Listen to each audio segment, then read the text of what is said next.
Шинэ ерөнхий сайдын байр суурийг таймлав. Монгол банк бодлогын хүүг 12% хэвээр үлдээхээр шийдвэрлэлээ. 250 өрх дундаа нэг цэцэрлэг 1000 өрх тутамд заавал нэг улсын сургуультай байх хуулийн төслийг өргөн байлаа. Нэг яралтай горим нэрийн дор судалгаа дутуу олон нийтийн санал тусагдаагүй хуулиуд төрж байна. Тэтгэврийн зээлийн үр орлогын харьцааг 50% байхаар шийдвэрлэжээ.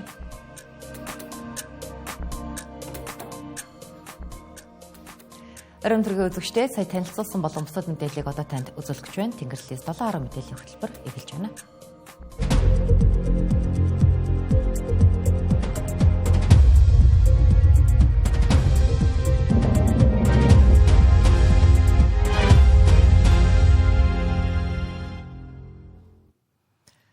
Өчигдөр Монгол улс 34 дахь ерөнхий сайдаа тодруулж тамга тэмдгийг нь гартуулж өгсөн.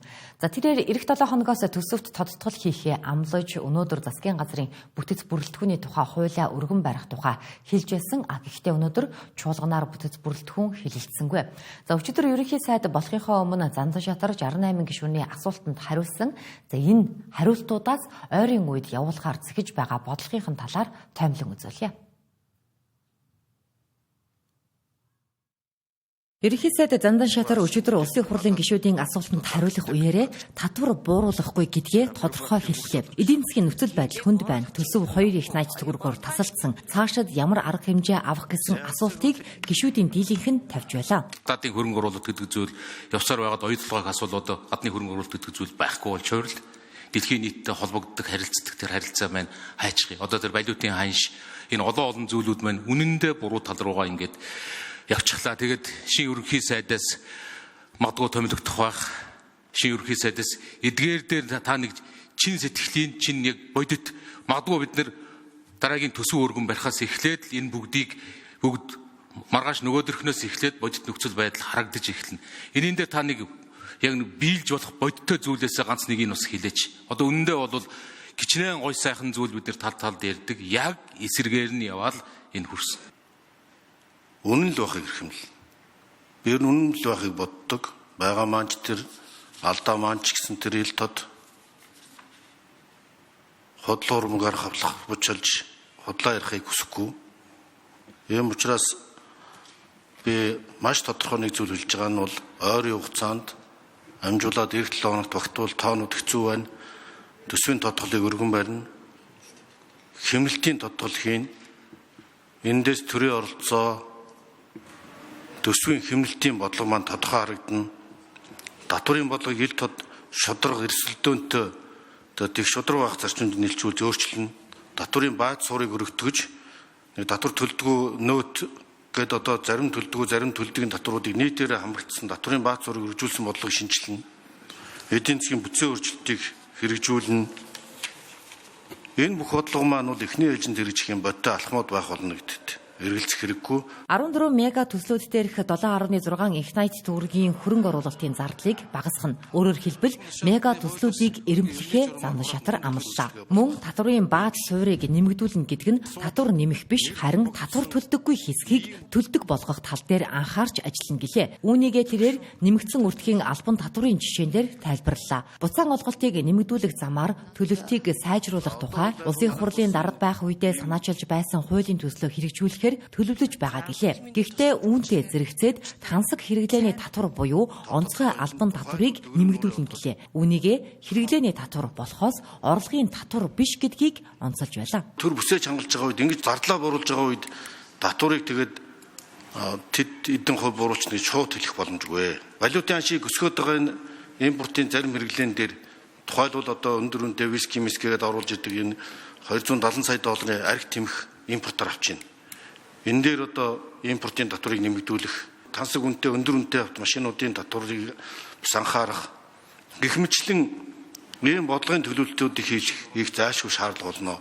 Нийт ард иргэдийнхээ мастер очруулах татварын дарамтыг бууруулад харин тансаг хэрэглээ гэж нэрлэж байгаа хэд өндөр үнэтэй хэрэглээн дээр татвар оногдуулах, арх тамхин дээр татвар, импортын арх тамхин дээр татвар оногдуулах ийм болцоо, ийм шаардлага бол гарна гэж бодож байна. Төр бизнестэй хутгалдахгүй байх зарчмыг сонгуульд оролцсон бүх нам эвслүүд сонгуулийн амлалтаа дурдж байлаа. Гэхдээ өнөөдөр төр данхайсан болохоос бизнесүүд үүд хаалгаа барьсаар байна. Үүнийг хэрхэн засаж сайжруулах тухайд За өнөөдөр улсын хэмжээнд төрийн өмчит 129 компани, орон нутгийн өмчит 429 компани байгаамаа.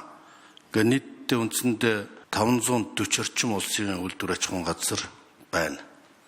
За энийг би одоо 2 дахин цөөлж, ховжлохын ховжилж, үр ашгаар нь ангилж, татан буулгах нь зүйтэй гэсэн ийм чиглэл баримталж байгаа. Ийм учраас ойрын хугацаанд төрийн өмчит компани тухай хууль, төрийн өмчийн компаниудын шинжилгээний хөтөлбөрийг улсын хурлаар оруулж хэлцүүлнэ. Занданшатар ерөнхий сайд орон сууцчлалтын банк байгуулах төлөвлөгөөтэй байгаагаа танилцууллаа. Ипотек буюу орон сууцны хөнгөлөлттэй зээлийн систем утгаа алдаад удлаа. Танил талтай нь авдаг, танилгүй нь 2-3 жилээр зээлээ хүлээдэг энэ тогтолцоог өөрчлөх солонгосын жишг бол орон сууцчлалтын банк гинэ. Орон сууцчлалтын банктай болё гэдэг санаачлагыг энэ ирээдүйн үе сангийн тухай хуультай уялдуулж орон сууцны банк байгуулах юм санаачлагыг дэвшүүлж байгаа.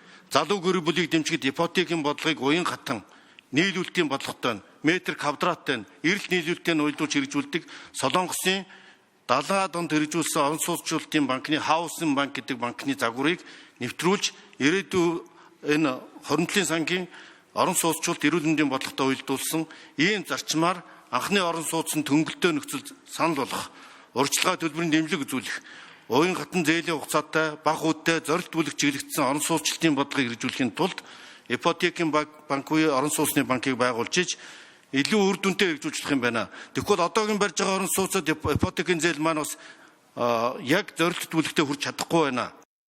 Шинэ ерөнхий сайдын нэг чухал мега төсөл нь хүн байх юм. Тэрээр ёс суртахуун нэг Монгол байх үзэл санааг хэрэгжүүлэхийг эрхэм зорилгоо болгож байгаа гэлээ. Япон луга хөгжлийн загвар манай улсад таарна гэж үздэг философитой түүний хувьд ард түмэн ёс суртахуунтай улс орно гэсэн хамтын үзэл хандлагатай байхыг чухалчилж үздэг гэлээ.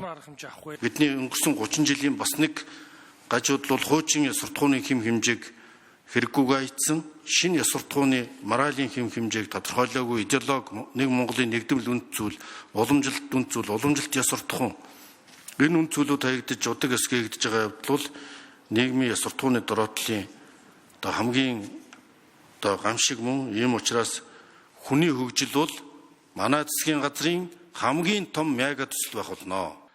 Гишүүдийн асуулт хариулт хүний эрх, эрхчлөө, эдийн засаг, боловсрол, эрүүл мэнд гэсэн салбарууд руу чиглэж байлаа. Боловсролын салбарын ажилчдын цалин дунджаар 1.9 сая төгрөг байгаа болохоор багшийн дутагдалд орж байна гэлээ. Цалин хөлсийг бол энэ төсвийн тодголоор нэмэх боломж хязгаарлагдмлаа. Өнөөдөр төсвийн орлого 2.3 их найдаар дутах төсөөлөлттэй байна. Ийм учраас 2.3 их найдаар төсвийн зардлыг танахаас өөр аргагүй нөхцөл байдал үүсэж байна. Энэ гадаад нөхцөл байдал тарифын дайнаас шалтгаалсан манай экспорт орлогууд унж байгаатай шууд холбоотой.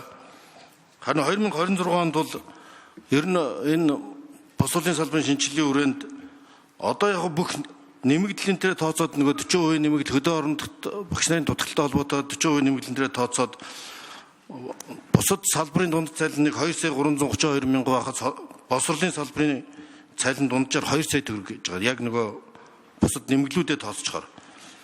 За энийг 6% жил болгон нэмэгдүүлэхэд 2028 онд багшийн цалинг цэцэрлэгт ерөнхий боловсролын сургуульд мэргэжлийн боловсрол, за дээд боловсролын салбарт бол $1000 хүрэх ийм тооцоо судалгаа хийж ажиллана. Эрүүл мэндийн салбарт ч эмч ажлагчдын цалин хангамж хангалтгүй байна гэлээ. Гэхдээ томоохон эмнэлгүүдэд өөрсдөд нь менежмент хийх замаар орлогоо нэмэгдүүлэх боломж байгааг онцоллоо. Эрүүл мэндийн салбарын ажлын цалинг бол одоо 2 дахин нэмэгдүүлэх энэ жилд ийм болцоо бол байхгүй гэдэг шударга хэлхэн зүйтэй үннээ хэлж явах хэрэгтэй бид нар. Сүүлийн 5 жилийн хугацаанд нэрлсэн дүнгээр эрүүл мэндийн салбарын төсөв 2.4 дахин өссөн юм билээ. Тэгээ худалдаа авах чадвар бүхий өсөлт нь инфляцийг тооцоог өсөлт нь бол 1.8 дахин өссөн. Тэгвэл энийг цалингийн дунд хэмжээг дунджаар нэг 2.2%-аар 2 дахин нэмэгдүүлсэн.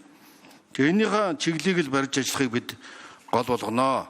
За энэ эрүүл мэндийн салбарын талаар бол нэлээд зохиц шинжил өөрчлөлтүүд, эрүүл мэндийн даатгалын сангийн ковидын улмаас одоо учирсан алдагдал, нөхөн олголт энэтэй уялдсан эрүүл мэндийн даатгалын зохиц шинжилэлүүд, өөрчлөлтүүд үргэлжлэх шаардлагатай байгаа. 2025 онд монголчууд нүүрсний экспортын зогсонго байдал, түүхийн эдийн үнийн уналт зэргээс шалтгаалж эдийн засгийн хувьд бүсээ чангалах зам дээрээ явна. Эцэст нь зөвхөн уул уурхаагаас шалтгаалсан эдийн засгаа солонгоруулж чадалгүй он удаан жил явсныхаа горыг амсгаас өөр гарц бидэнд үлдсэнгүй. Уул уурхаан бүтээгдэхүүний үнийн өсөлтөд зэрэгцэж ирсэн үүлэн чөлөөний нарыг мега төслүүдэд хуваарлаж эдийн засгийн суур хүчин чадлаа нэмэгдүүлэх гэсэн боловч энэ нар тийм ч удаан гийгүүлсэнгүй. Яг л энэ зуны нар шиг үзэгдээд өнгөрч байна. Харин шинэ ерөнхий сайд хямралыг сүрсэн бодлого явуулж худал амлалт өгөлгүйгээр бүсээ чангална гэдгээ хэллээ.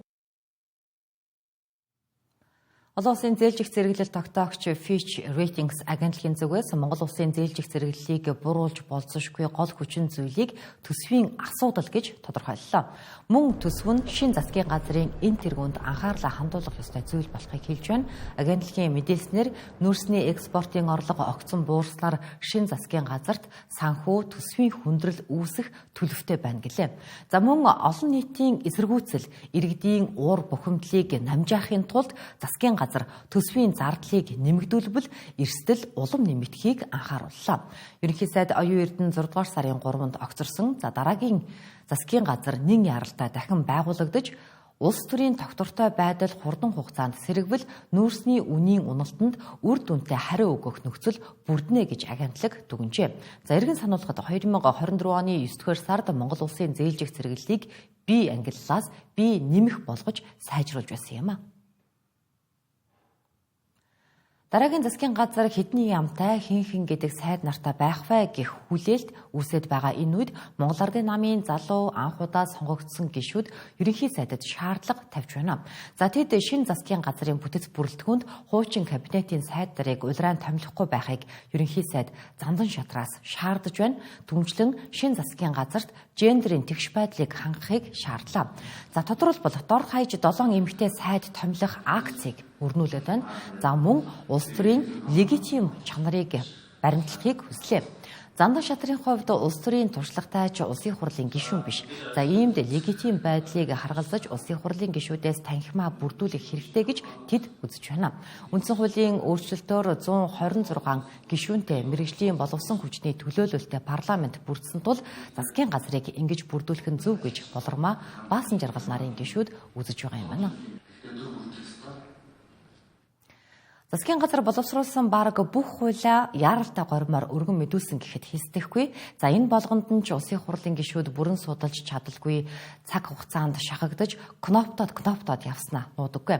За энэ удаагийн парламент бүрэн эрхээ авснаас хойш хагас жилийн хугацаанд л гэхэд 11 хууль тогтоолын төслийг яаралтай гормоор баталсан байгаа юм. Энэ дотор судалгаа тооцоолол дутуу олон нийтийн саналыг тусгаагүй хуудуутай хуулиуд батлагдсныг ч гишүүд хэлж байгаа юм а. Цаашид энэ байдлыг таслан зогсоохын тулд хуулийн шаардлагыг өндөрсгөхөөр болжээ. Хэдхэн сарын өмнө улсын хурал эх 4 жилийнхээ стратеги төлөвлөгөөг баталсан. За энэ стратеги дээр улсын хурал хууль боловсруулах үйл ажиллагааг маш наривчсан процедуртайгаар боловсронгуй болгохоор тусгасан. За гэтэл үүнд нь нэн яаралтай горимгийнх 3 үг саадуулж байна. Анх 2016 оноос хуулийг яаралтай гормоор хилэлцэх заалтыг хэрэглэж эхэлснээс хойш улсын хурал 76 хууль тогтоолын төслийг яаралтай гормоор хилэлцжээ. За 2016-аас 2020 оны парламентын үед 22 хууль тогтоолын төсөл яаралтай гормоор хилэлцэж байсан бол 2020-оос 2024 оны парламентын үед энэ тоо 2.4 дахин өсөж 53 хууль тогтоолын төслийг яаралтай гормоор хилэлцсэн байна. Ингэж яаралтай гормоор шуурулж баталсан хуулиуд нь эргээд хүний эрхийн зөрчил үүсгэж байгааг гишүүд хэллээ. Авто замын түгжирлийг бууруулах, гэр хорооллыг оромшуулах хууль гэдгийг иргэдээ санал авалгүйгээр яаралтай гормоор баталсан. Энэ хуулийн заалт бол хүний эрхийг зөрчиж байна. Хувийн өмчийг булааж авах хууль болсон байна гэд Монгол Улсын үндсэн хуулийн цэцэд 2024 онд бий бол хандж ирсэн. Маш том асуудлууд яаралтай орж ирээд баярын өмнөх шүн шахдаг иймэрхүү юмнуудыг одоо дэгийн хууль дээр л орох байх. Гэхдээ энэ хууль тогтоомжийн хуулийн дээр энэ хууль нийт зэвсгийг төрийн захиргааны төв байгууллага дүгнэлт гаргана гэдгээс арай илүү нарийн зааж өгмөр санагддээ. Энэ тал дээр ажлын хэсэг та бүхэн ярилцсан уу? Нэг ярилтаагаар орж ирж байгаа энэ хууль дээр бол нөгөө хэрэгцээ шаардлага урдсан тандан судалгаагаа болон хууль тогтоомжийн хэрэгжлийн үр дагавартаа заавал үнэлгээ хийж орж ирья гэдэг энэ хоёр шалгуурыг нь бол тавьж байгаа. Ингэж тавьснаар бид нар нэг яралтай боловч үнэхээр хэрэгцээ шаардлага нь байна уу? Эннийхээ дагуу бид нар юу хийвэл зохистой вэ гэдэг энэ чигийг бас гаргаж өгнө гэдэг энэ шаардлага бас орж ирж байгаа гэдгийг хэлье. Сүүлийн үед өргөн баригдаж байгаа хуулиудыг хараад байхад ингээд баахан шаардлагууд тавьсан байгаа. Гэхдээ тэр судалгаа хэлцүүдгүүд бол бас айгүй формалын шинжтэй байгаад байна. Яг үнэхээр тэр хууль зүйн техник сайжраад байгаа гэдэг дээр бол бас асуудлууд зөндөө байна. Тэгэхээр зүгээр тэр нэг бүрдүүлбэрийн тоог нэмлээгээд тэр чанар бас сайжрахгүй гэдэг бас юм болгоомжл байгаад байна шүү. 2024 оны 6 сарын 5-нд Монголын парламент нэг өдрийн дотор 240 хуулийг баталж ирсэн. 2 минутанд бараг нэг хууль. Тэгэхээр парламент бол олон хууль батлах нь чухал биш. Чанартай хууль батлах нь чухал юм а гэдэг зарчим агуулга энэ нэмэлт өөрчлөлтөөр байгаа гэж бодож байна. Үндэсний эдийн засгийн аюулгүй байдлыг хангах шаардлага үүссэн бол тухайн хуулийг нэн яаралтайгаар баталж болдог. Гэхдээ эдийн засгийн аюулгүй байдлыг урт хугацааны бодлогоор шийдвэр гаргаж хангах шаардлагатай гэж судлаачид үздэг.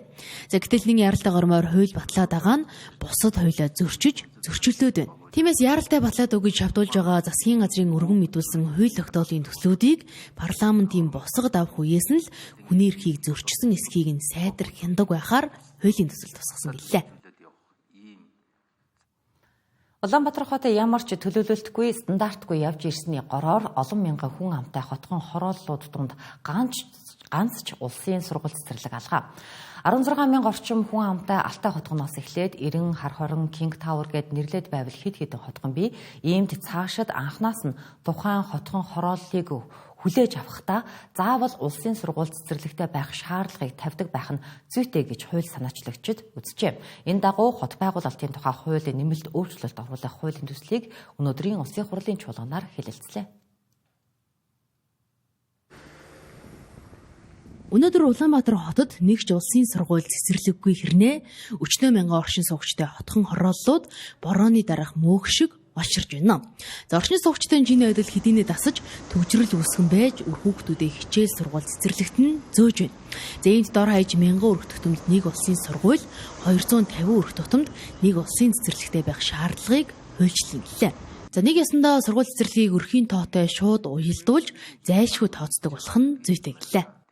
Жишээлбэл Улаанбаатар хотыг аваад үзэхээр 475,100 өрх байгаа гэсэн ийм статистик байна. За энэ 475,100 өрхөд бид одоо 250 өрх тутамд нэг цэцэрлэг барина гэвэл нэг 1900 орчим цэцэрлэг хэрэгтэй болох юм а. Энэ 1900 цэцэрлэг одоо байж байгаа 645 цэцэрлэгийг хасаад үзэхдээ зэрэг чинь явсаар 1255 цэцэрлэг шинээр шаардлагдан. Ерөөсөө 1000 хүртэлх хотгон хороол хүн амтай хотгон хороол өргөдөг хотгон хороол төвлөх юм бол зайлшгүй нэг 960 хүүхдийн сургууль баригдах ёстой байна гэж үзэж байгаа. Хүртэлх гэдэг үг нь юу гэсэн үг гэхээр 500 өрхтэй бол тэр сургуулийн одоо хүчин чадал буурч болно. Тэрийг багасгах ёстой. За яа энэ зардал мөнгө хаана вэ гэвэл угаасаа хотгон хороолыг төлөвлөж байгаа хүмүүс энэ сургууль цэцэрлэгийг заавал одоо барих ёстой гэж үзэж байгаа. Хөрөнгө оруулалт хийж байгаа хүмүүс ашиг олж байгаа бол хүүхдийн сургууль цэцэрлэгийг заавал төлөх ёстой. Компани өөрөө сургууль цэцэрлэгээр өөрийнхөө хөрөнгөөр барина гэдэг. Энэ бол ерөөсөө боломжгүй хэрэгжихгүй зүйл дээ. Би сая Казахстанд очиад судлаад ирэхэд энийг бол хотхон тэр сургууль цэцэрлэгийг компанид барьдсан байна. Харин дараа нь 5 жилийн дараа төр нь буцааж худалдаж авч төлдөг хийд юм билээ. Энэ зарчим ямар үнэхээр хүчин чадалтай нийгмийн хариуцлагыг хүлээгээд сургууль барих болцоотой компани байвал барьж өгч болно. Тэрийг хааж болохгүй. Галаа гişүнэ тийм компани бол тэрийг хааж хаах хэрэггүй. Яг таны хэлснээр ус дараа нь худалдаж явах тэр эрх чөлөөг нь нээж өгч байгаа. Энэ хуулийг дэмжиж байгаа. Гэхдээ их оройтсон бороо гэдэг шиг одоо Улаанбаатар хотод маань дахиад хот төлөхөд сургууль барих зай талбай одоо өндөө орог байхгүй дээ. Одоо шинэ төлөлт одоо сэлб дэд төв баян ошуу зэрэг шинээр төлөвлөж байгаа гэр орооллын төлөлтүүдээр бол яг энэ стандарт дүрм журмыг бол бариад явах хэрэгтэй. Энэ хууль батлагдсанаар хотхон хороолол барьж байгаа барилгын компаниуд төлөвлөлтөндөө заавал сургууль цэцэрлэгийн барилгыг бодолцох шаардлагатай болж байна. Хотгонууд байна. 10 сая 7. Монгол банк мөнгөний бодлогын хүүг 12% хэвээр хадгалахаар шийдвэрлэснээ өнөөдөр танилцууллаа. Ийхүү бодлогын хүүг хэвээр хадгалах шийдвэр нь эдийн засаг, банк санхүүгийн зах зээлийн өнөөгийн байдал, дотоод гадаад орчны төлөв болон эрсдлийг харгалзан үзсэн гэлээ. За мөн Монгол банкны зүгээс тэтгэврийн зээлийн үр орлогын харьцааг хэрэглээний зээлийн адилаар 50%-аар тогтоохоор шийдвэрлэлээ. За эдгээр шийдвэрүүд нь эх онд инфляцийн хүлээлтийг 6% тогтворжуулахад чиглэж байна гэлээ. Энэ оны эхний 4 сарын байдлаар нийт хэрэглээний зээл 31%-аар өссөн байна. Тэр дундаа тэтгэвэр барьцаалсан зээл сүүлийн жилүүдэд хурдцтай нэмэгдэж байгааг онцолж байна. Тодорхойлбол энэ оны 3 дугаар сарын байдлаар тэтгэврийн зээл нийтдээ 2.1 их найд төгрөгт хүрсэн байна гэлээ. Нийт тэтгэврийн зээлдэгчдийн хувьд үр төлбөрийн дарамт санхүүгийн ачаалал өндөр болсон цаашид хүндрэх эрсдэлтэй байна гэж Монгол банкнаас үзэж байна гэлээ. Тиймээс тэтгэврийн зээлийн үр орлогын харьцаа хязгаарыг хэрэглээний зээлийн адилаар 50%-аар тогтоохоор шийдвэрлэжээ. Тэтгэврийн зээлийн үлдэгдэлтэй зээлийн өндөр төлбөртэй зээлдэгчид дүүсэд буй хүндрэлийг шийдвэрлэх хүрээнд зохицуулалтын арга хэмжээ авахар болсон шийдвэрлсэн болно. За энэхүү арга хэмжээ нь тухайн зээлдэгчид өмнөх тэтгэврийн зээлээ төлсний дараах дахин зээл авах шаардлагатай санхүүгийн хэрэгцээ хангахад дэмжлэг үзүүлэхийн зэрэгцээ зээлийн төлбөрийн ачааллыг аажмаар бууруулахад чиглэгдсэн болно. За тэтгэврийн зээл нь мөн чанарын хувьд цалин барьцаалсан хэрэглээний зээлтэй адилтвал нэгдсэн нэг стандартыг мөрдүүлэх алгуур шилжилтийг ингээд хэрэгжүүлж эхлэхээр боллоо. Инфляцийн түвшин өнгөрөгч 5 дугаар сард улсын хэмжээнд 8.3%, Улаанбаатар хотод 9.4% гарчээ. Инфляцид мах гурил зэрэг хүнсний гол нэрийн бүтээгдэхүүний үнийн өсөлт, импортын бараа бүтээгдэхүүний үнийн өсөлт зэрэг нь голлон нөлөөлсөн гэлээ. За Монгол банкны бодлогын шийдвэр нь инфляцийн дунд хугацаанд зорилттой түвшин тогтворжуулах эдийн засгийн санхүүгийн салбарын тогтвортой байдлыг хангах зорилттой нийцтэй болно. Цаашид эдийн засгийн сэргэлт, инфляцийн төлөв, нийлүүлэлтийн хүчин зүйлс, олон улсад бий болж өөрчлөлтүүдэд уялдуулан бодлогын дараагийн алхмуудыг тухайн хүрт авч хэрэгжүүлнэ. Мөн инфляцийн цаашдын төлөвт засгийн газраас хэрэгжүүлэх төсөл хөтөлбөрүүд болон түүний санхүүжилт, экспортын орлого, валютын ханшийн байдал зэрэг нь нөлөөлнө гэлээ. Эдийн засгийн өсөлт өнгөрсөн 1-р улирлын байдлаар 2.4% гарч төв банкны хүлээлтээс бага гарсан. Үүний шалтгаан нь нүүрсний экспорт буурсантай холбоотой гэлээ. Үүний шалтгаан нь нүүрсний экспорт буурсантай холбоотой. Мөн хөдөө аж ахуйн салбарт хаваржалтын хүнд нөхцөл байдлаас олж 9 сая гаруй мал хорогдсон нь нөлөөлсөн байна. GSI байгууллагын Аз намхан далайн бүсийн чуулган арга хэмжээнд 70 гаруй орны 5,000 орчим зочид төлөөлөгчид оролцож байна. За зөвхөн салбарын чуулган байхаас илүүтэйгээр аялал жуулчлал, тээвэр, худалдаа, үйлдвэрлэл гэх мэт олон салбарт богино хугацаанд үр өгөөж өгөхөөр зорин ажиллаж байна гэлээ. GSI байгууллагын Аз намхан далайн бүсийн чуулганы арга хэмжээ нь манай улс руу чиглэсэн хөрөнгө оруулалтыг нэмэгдүүлэх, олон улсын зах зээл дээр байр сууриа өсгөх зорилготой олон улсын анхаарал татсан арга хэмжээ гэлээ. За энэхүү арга хэмжээ нь GSI-ийн 110 жилийн ойтой давхцаж байгаа юм байна. Доктортой хөгжөөл, дижитал шинжилэл, бизнесийн түншлэл, соёлын солилцоо болон хувь хүний хөгжлийг хамарсан 140 гаруй арга хэмжээ сургалтыг зохион байгуулахар төлөвлөсөн гэлээ. За өнөөдөр болж байгаа үйл явдлуудаас онцолбол 17 орны илтгэх урлаг мэтгэлцээний тэмцээн байлаа. Тэгээ өнөөдөр бол Аз намхан далайгийн 10 улсаас Монголыг төлөөлөд оролцож байгаа. Би багаас 1-р гишүүнд байгаа 1-р гишүүн ямар үүрэгтэй вэ гэвэл бүх мэдээлэл өгөх байд юм аа. Одоо сая бид нар бол хамгийн ихний тоглолтоо Хонконгийн эсрэг тоглоод дууслаа, ялалт тавьчлаа. Тэгээд энэ жилийн Аз намхан далайгийн конференц хамгийн сонирхолтой нь юу вэ гэвэл Монголдо болж байгаа. Одоо би бол Монголоо Аз намхан далай конференц дээр төлөөлж явж байгаа гэдэг нь Монголын бүх гишүүдийг төлөөлж байгаа, бүх найдварыг авч явж байгаа. Тэгээд олон улсын стейж дээр яг ингээд Монгол улс ямар үзэл бодол байдаг вэ? Ямар юм барьж авдаг вэ гэдгээ батлаад явж байгаад маш их бахархалтай байна. Америкийн нэгдсэн улсаас дэлхийн ерөнхийлөгч болох Scott Greenlee, Хонконг улсаас Bosco Lee гэх мэт одоо creative design-ийн одоо захирлууд ирж одоо үзэл бодлоо хилцүүлгээд хуваалцах чинь. Тэгээд бид нар болохоор тэрбум долларын компани одоо Азаас одоо гарах боломжтой юу? Гарах боломжтой бол ямар одоо компаниуд гарах боломжтой вэ? Одоогийн мега трендүүд ямар хөө төвшөнд одоо ямар трендүүд явж байгаа вэ гэх талаар хэлцэх гээд одоо яг бэлэн болж байна. Мөн өнөөрөө үндэсний соёл амралтын хүрээлэн Солонгос, Бангладеш зэрэг 4 орны International Light хэмээх арга хэмжээ болно гэлээ. Энэхүү арга хэмжээнд 4 орн өөрсдийн хоол хүнс, үйлдвэрлэл соёлоо олон нийтэд танилцуулдагаараа онцлог юм. GCI Монгол байгууллагын тооцоосноор Аз намхан далайн бүсийн чуулганд оролцож байгаа нэг зочин дунджаар 20,000 Америк долларын зарцуулалт хийх төлөвтэй байгааг онцолж байлаа. Ингээд тооцвол нийт 16-аас 18 сая Америк долларыг эдийн засгийн эргэлтэд оруулах ач холбогдолтой гэлээ. Өнгөрсөн 5 дугаар сарын 15-ны өдөр Lexon Net захим сайтад Хаан банкны 2.5 сая харилцагчийн мэдээллийг зарна Монгол Улсын томоохон банкны бүх хэрэглэгчийн мэдээлэл бүхий 350 гигабайт мэдээллийг үн хаялцуулан худалдан 100 мянган хэрэглэгчийн нэвтрэх нэр нууц зүг бүхий 933 мөр мэдээлэл байна гэсэн зар нийтлэгдсэн. За энэ зар одоо ч байршсаар байгаа. Тухайн асуудалтай холбоотой иргэдийн гомдлын дагуу хүний эрхийн үндэсний комисс шалгалт явуулж Хаан банкны харилцагчдын хувийн мэдээлэл хамгаалах, учирч болох удаах эрсдлээс сэргийлэх зохих ёсны арга хэмжээ аваагүй гэж дүгнсэн байгаа юм. За мөн Хаан банкнаас мэдэгдэл ор үндэслэлгүй гэх агуулгатай мэдэгдэл гаргасан нь бодит байдалд нийцэхгүй нийтлэгдсэн хувийн мэдээлэлээс үүдэн гарч болох эрсдлээс харилцагчийг хамгаалахад чиглэгдээгүй зохистой арга хэмжээ зохистой арга хэмжээ биш байна гэж хүний эрхийн үндэсний комиссаас үзсэн байгаа юм а. Хүний эрхийн үндэсний комисс дээрх асуудал дүн шинжилгээ хийхэд давхардаагүй тоогоор нийт 258 хүний овог нэр регистрийн дугаар, 656 утасны дугаар, 187 гэрийн хаяг, 16 цахим шуудангийн хаяг, 368 дансны дугаар, 6 нэвтрэх нэр болон нууц зүг байсан байна.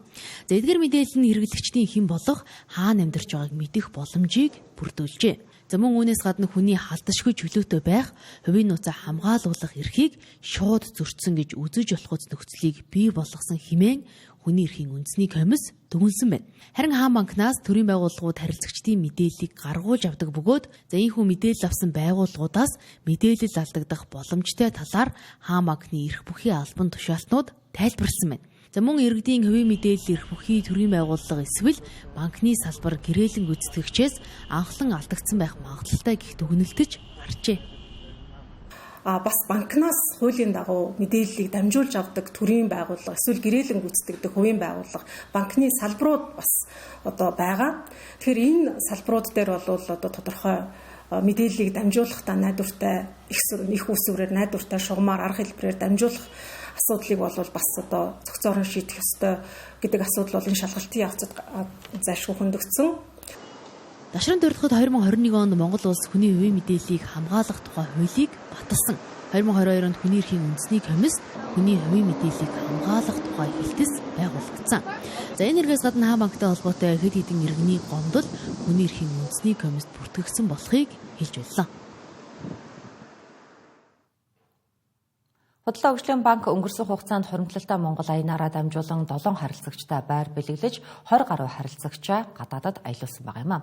Мөн 2500 гаруй харилцагчаа урамшуулсан байна. Өнөөдөр хуримтлалтай Монгол 2025 урамшуулалт хөтөлбөрийн 5 дугаар сарын аздан болох 50 харилцагч шагналаагаар давлаа.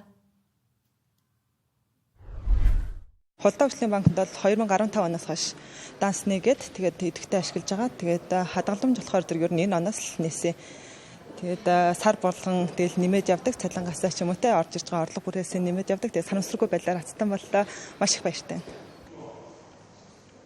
Худалдаа хөгжлийн банкны хуримтлалтай Монгол 2025 аян үргэлжилсээр байна.